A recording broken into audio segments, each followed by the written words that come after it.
Para po sa akin, kayo lang ang mga magulang at pamilya ko. Inabot ng kanyang ina ang mga kamay ni Faith. Faith, hindi mo ako tunay na ina. Mama, tama na po. Wala po akong ibang ina kundi ikaw.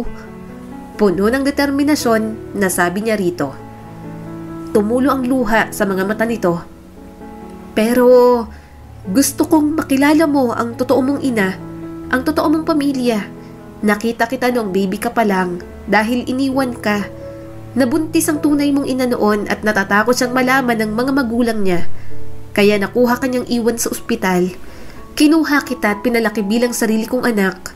Ngunit alam kong isang araw, darating ang araw na ito.